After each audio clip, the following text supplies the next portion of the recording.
Hello everyone नमस्ते सबैजनालाई है। अनि आज चाहिँ म चाहिँ लसुन र ज्वानो चाहिँ के को लागि यहाँनिर मैले लिइरहेको छु भन्दाखेरि आज चाहिँ म चाहिँ नानीलाई होममेड दबाई बनाउन गइरहेको छु। नानीलाई चाहिँ एकदम खोकी मार्गीले चाहिँ हो बिमार भएर साह्रो भएर चाहिँ अनि म चाहिँ यो दबाई बनाउन गइरहेको छु। अन्त ज्वानो लसुन मेथीलाई चाहिँ यसरी भुट्नुपर्छ अरे भनेर चाहिँ भाउजूले सिकाउनु भएको। सो म चाहिँ त्यही गर्दैछु है। अनि मेथी चाहिँ उसलाई अलरेडी मैले भुटेर यसरी लगाइदिएको थिएँ।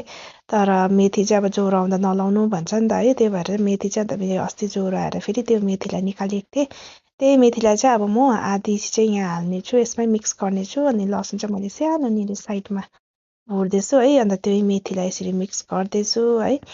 अनि डक्टरी दबाईहरू पनि दिइ नै रहेको छु, तर पनि अब है अलिक राम्रो जाती भएको छैन। अनि त्यही भएर म चाहिँ अब यो दबाई पनि गर्दैछु होममेड है। यसले चाहिँ अब सुत्दाखेरि एकदम अब नाकहरू खोलिन्छ अरे, अलिक सन्चो हुन्छ अरे, अलिक आराम हुन्छ अरे भनेर चाहिँ भन्नुभएर चाहिँ मैले यसरी नै उसलाई बाँधिरहेको छु। नानी चाहिँ बाहिर बाजेसँग थियो है। अन्त उसलाई चाहिँ मैले यहाँ मेथी बाँध्नुको लागि बोलाउँदैछु है। अनि तपाईँले पनि यदि नानीहरू बिमार छ भने चाहिँ ज्वरो मार्गी खोकीहरू लागेको छ भने चाहिँ तपाईँले पनि यसरी नै बनाएर लगाइदिनु सक्नुहुन्छ है।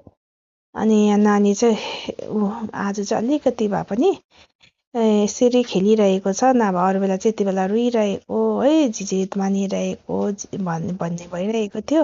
आज चाहिँ अलिकति सन्चो भएर चाहिँ उसलाई यहाँनिर मैले मेथीहरू बाँधिरहेको छु हो। अन्त उसलाई चाहिँ मैले सातहरू पनि अल्मलिएको छ होला, तर्सेको होला भनेर चाहिँ मैले उसलाई सातो पनि बोलाइदिएँ है। मैले यहाँ काँचो धागो पनि यहाँनिर 3टा यसरी डोरी बनाएर चाहिँ यहाँनिर यसरी लगाइदिइरहेको छु है।